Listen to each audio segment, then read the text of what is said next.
बड़ी आंत के कैंसर की 7 निशानियों के बारे में बात करेंगे और इसकी तशखीस कैसे की जाती है, इसकी प्रिवेंशन क्या है, इससे बचाव के तरीकों के बारे में तफसीलन बात करेंगे आज के इस वीडियो के अंदर। बड़ी आंत के कैंसर को पहले ये समझा जाता था कि ये बड़े बूढ़ों की बीमारी है, लेकिन अभी रिसेंट टाइम में पाकिस्तान के अंदर नौजवानों के अंदर भी ये बीमारी काफी तेजी से फैल रही है। इसकी बहुत सारी वजूहात हैं जिनको अभी हम डिस्कस करेंगे। उससे पहले हम बात करते हैं कि जो बड़ी आंत है उसके कैंसर की निशानियां क्या होती हैं। इसकी जो सबसे अर्लीस्ट, सबसे पहली निशानी आती है वो होती है स्टूल के साथ खून का आना। जब आप पखाना पास करते हैं तो उसके साथ खून आता है। अक्सर लोग इसको बवासीर समझते हैं, समटाइम्स इसको इनल फिशर का प्रॉब्लम समझा जाता है, यानी जो स्टूल पास करने वाली जगह है वहां पे कोई कट वगैरह आ गया है। यंग लोगों में अक्सर इस तरफ ध्यान नहीं जाता, डॉक्टर्स का भी और पेशेंट्स भी इस तरह से इस चीज को एक्सपेक्ट नहीं कर रहे होते हैं, क्योंकि ज्यादातर लोगों में जो स्टूल के साथ खून आता है वो बवासीर की वजह से ही होता है। लेकिन बहुत सारी और निशानियां होती हैं जो कि हमें बता रही होती हैं कि ये बवासीर का या सिंपल एनल फिशर का प्रॉब्लम नहीं है। उसमें एक निशानी जो है वो ये है कि बाउल हैबिट्स का अचानक से तब्दील हो जाना। पहले आपको सारी जिंदगी रेगुलर सुबह उठते थे, दिन में एक मैक्सिमम 2 दफा स्टूल पास होता था, लेकिन अब कभी कभी आपको कब्ज रहना शुरू हो गई है, कभी कभी मोशन लगना शुरू हो गए हैं। तो ये नॉर्मली आईबीएस के साथ हम इसको एसोसिएट करते हैं, एक बीमारी जिसको इरिटेबल बाउल सिंड्रोम कहा जाता है। लेकिन उसके अंदर पखाने के साथ, स्टूल के साथ ब्लड यानी खून नहीं आता। अगर किसी शख्स को पखाने के साथ खून आ रहा है और साथ में उसकी जो बाउल हैबिट्स हैं, कभी कब्ज हो रही है, कभी मोशन लग रहे हैं, ये खतरे की निशानी हो सकती है। तीसरी निशानी जो कि बड़ी टिपिकल होती है कोलन कैंसर के मरीजों में, उसको हम कहते हैं पेंसिल थिन स्टूल्स, यानी जो स्टूल आप पास करते हैं वो इतना पतला होता है जिस तरह के पेंसिल हो। उसकी वजह ये होती है कि जो बड़ी आंत है वहां पे जो ट्यूमर या ग्रोथ या कैंसर बन रहा होता है वो आंतड़ी को तंग कर देता है। उसकी वजह से जो फिर स्टूल बनता है वो बहुत ही पतली शक्ल में बाहर आता है, और इसी रुकावट की वजह से ही अक्सर लोग जो है वो पेट में दर्द की, पेट के अंदर क्रैम्पिंग की कंप्लेंट भी करते हैं। इसके अलावा वजन का कम होना भी हर किस्म के कैंसर की निशानियों में से एक निशानी होती है, लेकिन बाकी सारे सिम्टम्स के साथ इसको हम मिला के देखते हैं। मैं हमेशा अपने मरीजों से पूछता हूँ जब वो कहते हैं कि जी हमारा वजन कम हो रहा है, हम काफी परेशान हैं, पहली चीज ये कि क्या आपकी जो डाइट थी वो पहले जैसी है, खुराक आप उसी तरह से खा रहे जैसे पहले खा रहे थे, या अपने खुराक में आपने कोई तब्दीली कर ली है, या फिर आपने कोई नई एक्सरसाइज तो नहीं शुरू की। अगर इन दोनों सवालों का जवाब ना है तो वजन कम होना एक खतरे की अलामत है, क्योंकि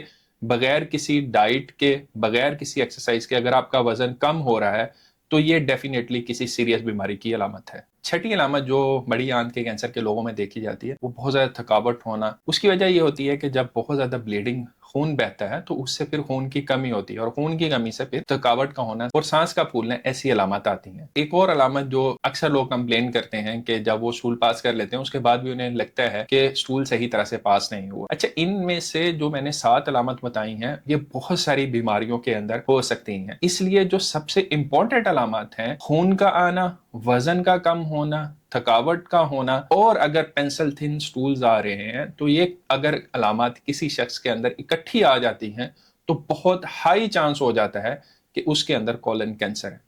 इसके अलावा अगर किसी को ब्लड आ रहा है स्टूल के तो उसको इग्नोर नहीं करना चाहिए, उसको सिर्फ बवासीर समझ के इसका इलाज नहीं करवाना चाहिए, बल्कि इसको प्रॉपर आपको चेकअप कराना चाहिए। हमारे अपने कोलीग के साथ ये हुआ, वो डॉक्टर था लेकिन अनफॉर्चुनेटली उनके अंदर यही अलामत डिवेल्प होगी, वो उसको इतना सीरियसली नहीं ले सके, आखिर में जो है वो बहुत लेट स्टेजेस पे जाके उनके कैंसर की तशखीस हुई। कोलन कैंसर का ये है कि इसकी तशखीस जल्द से जल्द करनी है, क्योंकि अगर ये एडवांस स्टेजेस पे आके इसकी तशखीस हो तो इसका इलाज तकरीबन नामुमकिन है। नौजवान नस्ल के अंदर या यंग जनरेशन के अंदर बड़ी आंत का कैंसर क्यों फैलता जा रहा है? उसकी एक तो बड़ी वजह जो है वो वेस्टर्न लाइफस्टाइल है। Pizza, burger, shawarma, high fatty meals जो हैं, जितनी जंक फूड है, ये सारी की सारी आपकी आंतों के अंदर सोजश कराती है, और इस क्रोनिक इन्फ्लेमेशन की वजह से बहुत सारे ऐसे केमिकल्स बॉडी में निकलते हैं जो कि कैंसर का बायस बन सकते हैं। दूसरा रिस्क फैक्टर मोटापा या शुगर है, सेडेंटरी लाइफस्टाइल है, जो लोग एक्सरसाइज नहीं करते, सारा दिन लेटे रहते हैं,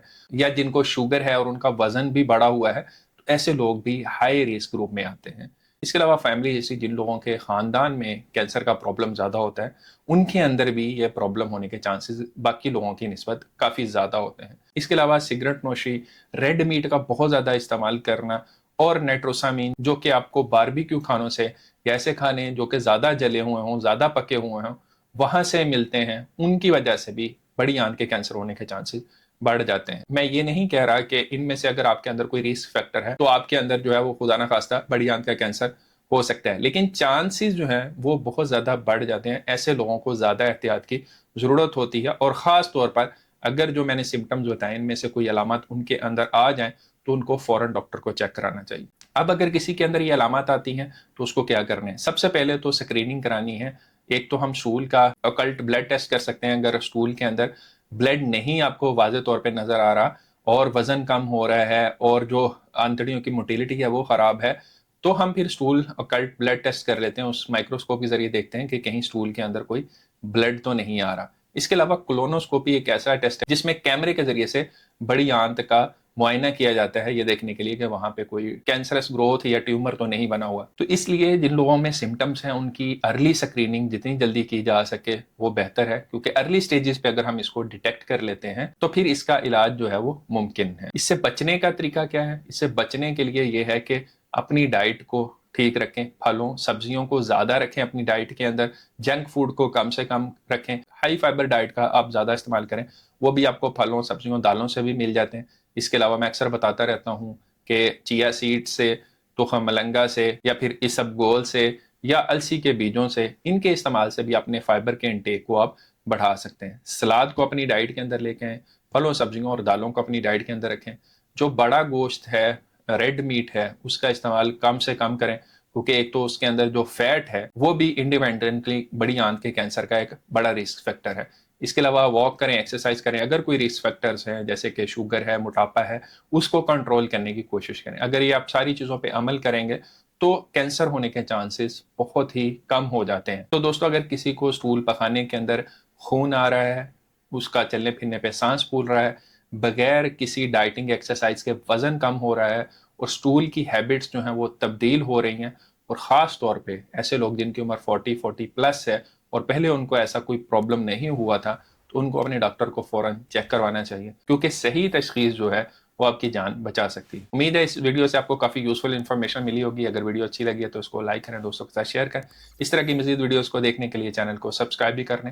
اللہ آپ کو، آپ کے گھر والوں کو اور تمام اہل و عیال کو اپنے حفظ و امان میں رکھے۔ اپنا بہت خیال رکھیے گا۔